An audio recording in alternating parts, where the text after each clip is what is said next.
Hi అండి, welcome to my channel Srilakshmi designers. ఇప్పుడు designer hands ఎట్లా కట్ చేయాలో ఈ వీడియోలో చూద్దామండి. Cutting and stitching. Hand length వచ్చేసి 10 ఇంచెస్.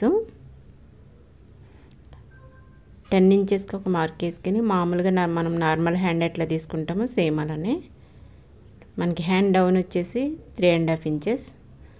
మనకి ఆర్మ్ రౌండ్ వచ్చేసి 14 ఇంచెస్ అండి. అందులో హాఫ్ వచ్చేసి 7 ఇంచెస్. 1 ఇంచ్కి ఒక మార్క్ వేసుకొని నార్మల్ హ్యాండ్ మనం ఎట్లయితే డ్రా చేస్తామో సేమ్ యాజ్ ఇట్ ఈజ్ అట్లనే డ్రా చేసుకోవాలి. లూజ్ వచ్చేసి 10 ఇంచెస్. 10 ఇంచెస్కి ఒక మార్క్ వేసుకొని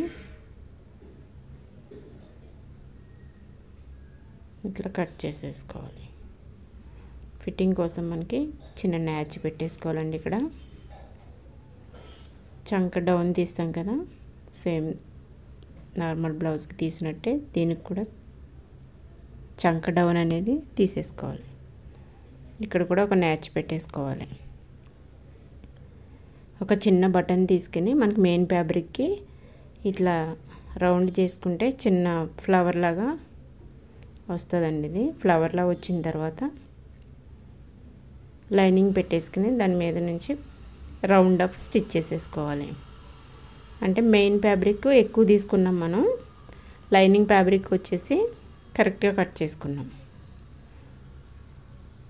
చిన్న చిన్న ఫ్రిల్స్ వస్తాయండి మనకి. ఇక్కడ పిన్స్ పెట్టుకుని మెయిన్ ఫ్యాబ్రిక్కి రౌండ్ అప్ కుట్టేసుకుని వేస్ట్ అంతా కట్ చేసుకోవాలి. ఇట్లా కట్ చేసుకున్న తర్వాత ఈ పిన్స్ అన్నీ తీసేసుకోవాలి. చూసారా, చిన్న ఫ్లవర్లా వచ్చింది మిడిల్లో. లేస్ కానీ పైపింగ్ కానీ వేసుకోవాలనుకుంటే మనకి లాస్ట్లో ఇక్కడ వీడియోలో చూపిస్తున్న విధంగా లేస్ పెట్టుకుని స్టిచ్ చేసుకోవాలి. లైక్ చేయండి, షేర్ చేయండి, సబ్స్క్రైబ్ చేయండి. Thank you.